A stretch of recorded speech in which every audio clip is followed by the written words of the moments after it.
जी तो समर गौतम के जीजा जी, सूर्या के जीजा जी, शुभम के जीजा जी, 4 आदमी के एकलौता जीजा जी खेसारी लाल यादव। तोर जे बारन जरा भैया भैया भैया उहो रोले बारन फोन करके, रिकॉर्डिंग वायरल हो जाई, हो या वायरल, माथा मत खोलना था, पूछ लीजिए प्रियंशुआ से।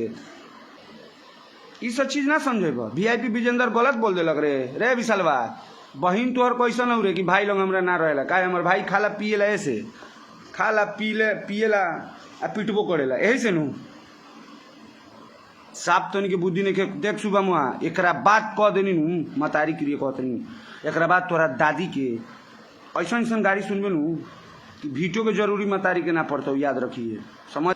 तोनी के तो एकदम नजर पे मुंह पे बंद रखिए, जानते रे अपना तोरा खानदानवा में सूर्यावा शुभमुआ सुन आ तू गौतमुआ, तोरा घरवा में जितना छेद होता नु सारा छेद के दाम बता दिए, एक रात में फेंक के सबके साथ हमारे भाई सूत के चल आई।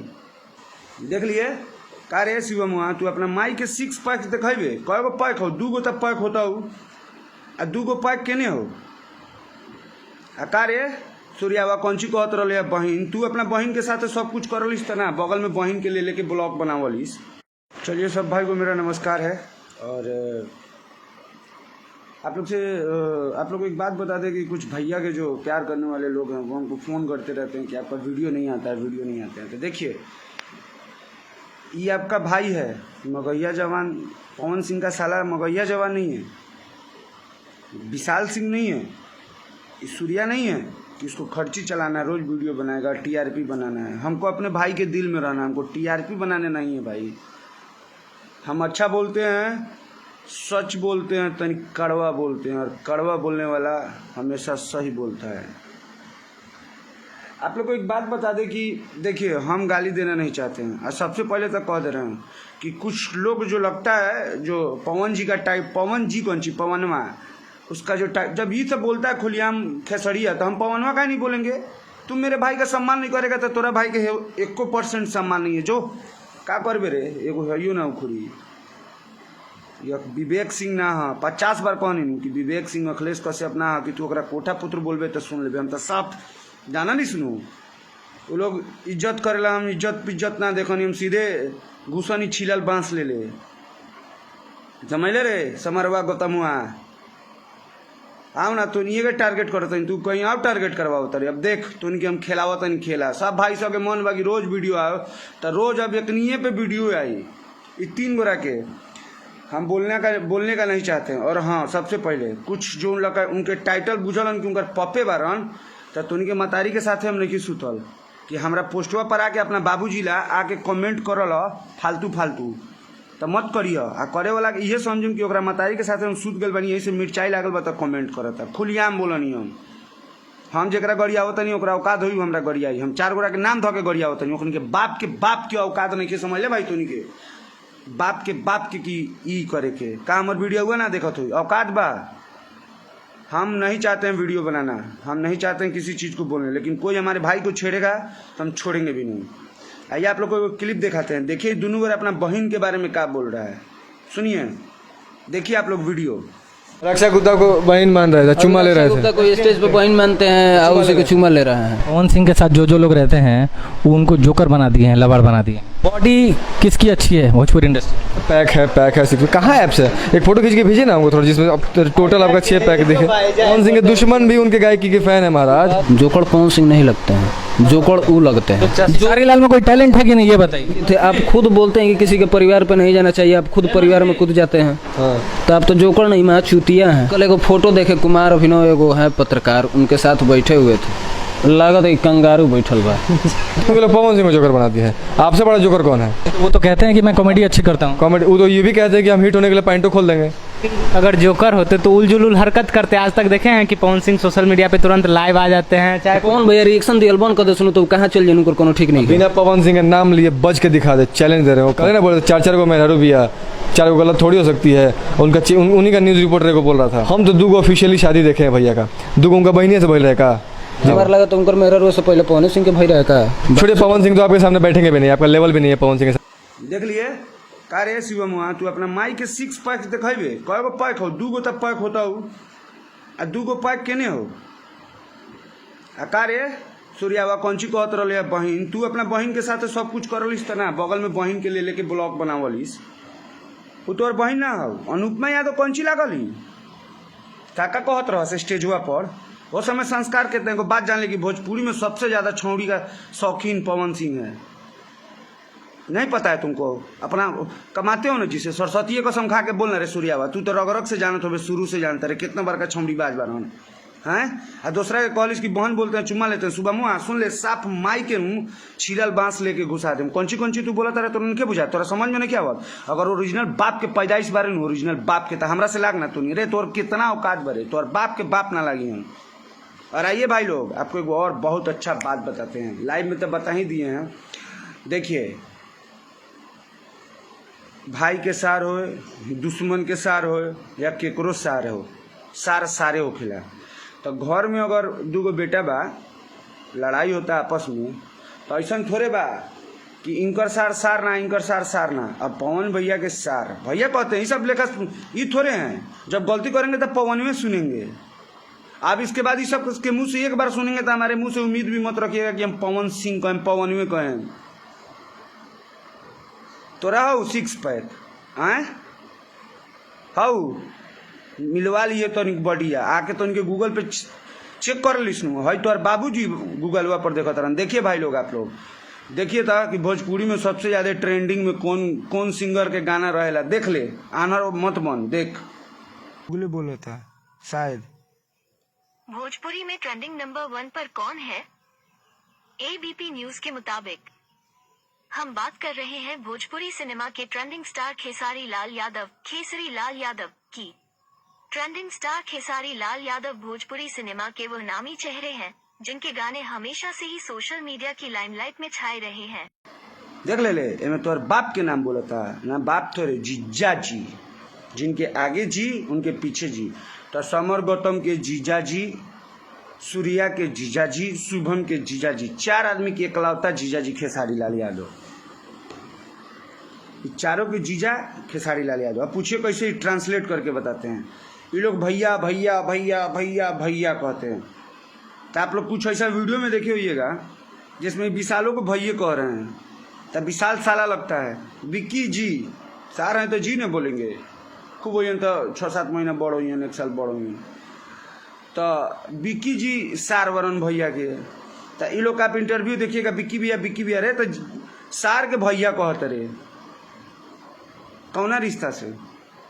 साफ धर्मों के खाए वाला बारे करे तुम के। एगो तो भाई विशाल बा, अगर तुम ओरिजिनल मर्द होगा ना, सीना ठोकता है, नागालैंड चल जा तू। इसका एगो वीडियो देखिए। इस कौन भैया आखिरी बयान पहले ये कहना चाहूंगा, वो जो छोटा वाला कॉमेडियन है, वो जो लोगों के बारे में बोल रहा है, आप देखिए वो इसलिए बोल रहा है कि बाकी लोग, हम लोग जिसके ऊपर वीडियो बनाते हैं ना, वो 1 महीना टीआरपी में रहता है, वो टीआरपी में आना चाह रहा है। वो इतने ऐसे लोगों के बारे में बोल रहा है जिनका करोड़ों का टर्नओवर है। अभी बताया विक्की भैया ने, जो इतनी बड़ी कंपनी चला रहा है, इवेंट कंपनी, उसके बारे में वही ये बोल रहा है कि वो उनसे खर्चा चला रहा है अपना, है उसके जैसे नहीं, उससे अच्छे स्तर पे काम करने वाले लोग उनके स्टाफ है 200 से ऊपर, 200 एक वो दिया गया है कि एक नंबर कि इतने लोग हैं। उसकी बात थोड़ी आदमी, उसके ऊपर वीडियो बनाना ही नहीं है, कुछ भी ऐसा नहीं करना है, उसको फालतू में टीआरपी क्यों दे। आपने जो पूछा है अभी ये है कि हमारी साइड सब खत्म है। वो देखिए मेरे लिए भोजपुरी में सिर्फ एक ही इंसान है, वो है पवन भैया, super star, power star, Shahrukh Khan, Salman Khan. अभी उन्होंने थोड़े दिन पहले बोला कि कुमार सानू वो है और मैं हूँ सलमान खान। तो मैं वो वीडियो देख करके हंस दिया पहले, और वो जो देखा वो हंसा है। अभी पहले सुबह का चलने दीजिए, तब विशाल के आज तो पूरा लंबा वीडियो जाएगा। आप लोग शेयर जरूर इस वीडियो को देख के कीजिएगा कि 4 को सार देखिए, और जितना भैया के फैन है देखिए, सार सब होता है कि तनी आप जानते हैं, सार सब तनी मजाक करता है, तो वह करता है मजाक। अनुपमा यादव बहन नहीं लगती थी, कौनची देसिला ई बारे देसला, उस समय बहन के संस्कार घुस गए रहे ना रे शिवम, कौनची लगली गर्लफ्रेंड, तब बिक्कू के का लगी काहे खोललिस माथा सन सब की पर तोहर जे बारन जरा भैया भैया भैया उहो रोले बारन फोन करके, रिकॉर्डिंग वायरल हो जाई, हो या वायरल। माथा मत खोलना था, पूछ लीजिए प्रियंशुआ से, पूछ लीजिए, रोले बारन अब बर्दाश्त नहीं क्यों, काहे वायरल करावे पे लागल बड़े। ना समझ में आवता तोनी के हम नहीं बोलत आओ बेटा अब तू आओ शुभम साफ तरह माई के बहन के साफ छिले ले एगो आगे एगो पीछे साफ दोनों में लगा दे हम शुभम कम बोलल करिए 6 पैक देखे के मन हो उसे बड़का पैक माई से जाके पूछिए उसे बड़का पैक दिखा दिए भेज दिए आ सार सौ के बहन के साथ कौन सुतेला सुन तो नहीं के सूर्या सार ये अपनी बहन के साथ दिन भर रहता है। वो तुम्हारी बहन नहीं है क्या लगती है तुम्हारी पब्लिकली करो ना बहन है तुम्हारी तो इनके समझाओ तनी ज़्यादा भैया भक्त बना तरीका आओ अभी तोनी थे बड़का भैया भक्त हई हम तनी लंगा भक्त हई आ तोनी के चापलूसी करे वाला बारे कि यो बाने 10 गो लोग चिन जाए कि हाँ हम पवन के पीछे आगे पीछे करनी आगे पीछे घूमनी आगे पीछे हई करनी आए छोड़ दिया रे तोरा छोड़ दिया का रे समरवा गौतमुआ विशाल भाई सार लागल तो तू कौन सी लगबे तोरो बहन वही हो का बताओ ना देख ना स्मार्ट बोर्ड वही बनी तोरी सब गोरा से सुंदर जरूर हो लेकिन हमरा से सुंदर शुभमुआ के बहन हो बाप रे देखो ला बुझाला कि एकदम बहन के बियाह करा दिले बात करैले बताओ ना विशाल भैया कहता विशाल सार बा सौरभ ऐश्वर्या के सार खेसारी लाल यादव के सार विशाल सिंह हम नाम रख के बोलेंगे पवन सिंह का साला भाई देखिए 2 भाई का लड़ाई है घर में 2 बेटा 2 आदमी का लड़ाई है वो लोग मजा लेगा रिश्ता तो दोनों से भाई वाला तो उनका साला नहीं लगेगा हाँ उनकी बीवी को हम बीवी नहीं ना बोलेंगे भाभी बोलेंगे।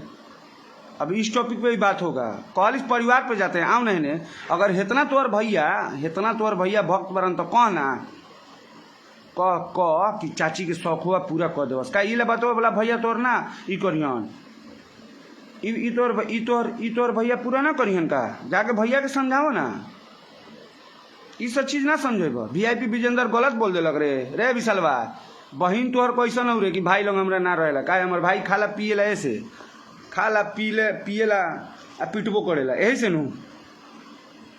से नू ना टिकेला अब भाभी के भाई लोग आगे पीछे भैया यहाँ निकल गए भैया गुंजन जीजा जी बोलो भैया कैसे हुआ तुम्हारे जीजा जी को कोई भाई बोलता है भाई लोग आप ही बताइए एक बार शेयर कर दीजिएगा वीडियो देख ले सार लोग आ गए बारन प्रकोप चल तो नहीं कि हम दिखाइए दी सिखाइए दी के लेखा वीडियो बनेला के लेखा ई करेला साफ तो नहीं के बुद्धि नहीं देख सुबह मुआ एक बात कह देनी नू मतारी के लिए कहतनी एक बाद तोरा दादी के ऐसा गाड़ी सुनबे नू कि भीटो के जरूरी मतारी के ना पड़ता याद रखिए समझ ले हम कहाँ ले बोला तनी इज्जतदार लेकर रह अपन काम कर विवाद खत्म बा उंगली मत कर अनुप यादव के बहिनी मानलन कहाँ वो दिन अपना कोखुआ में दोनों में कोना में घुसल रह रे सूर्यावा सुबह मुआ एगो तो रखले बा कहीं ओकरे में घुस जात होई आ तू कहाँ घुसल रह साफ देख ले हम एकदम तार के मुँह आदमी अगर हमारा भाई के बारे में कोई कुछ बोल दिलक तो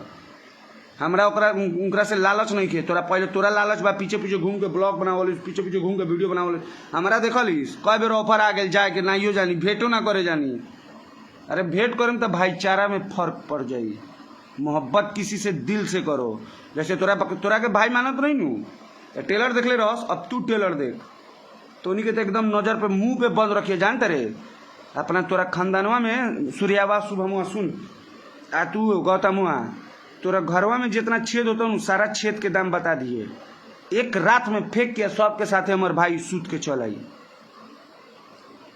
कौन सी कहलिस रे तुन के अब बोल ना तुन के अरे तुन के तो तू का बुझलिस कि उनका टीमुआ में कोनो बोले वाला नहीं खे तो कुछो बोल के निकल जेबे तोहर बाप के औकात खेसारी लाल यादव के सामने नहीं खे कितना बार रे तोरा लाऊं कितना बा कोनो तोर भैया ना आइयन बचा लियन का जाके कौन था अपना भैया के हमरा मतारी के डेली छिलल बांस घुसावत है जो सूर्यावा बोल दिए इतना दिन से चमचई करत रे जो ना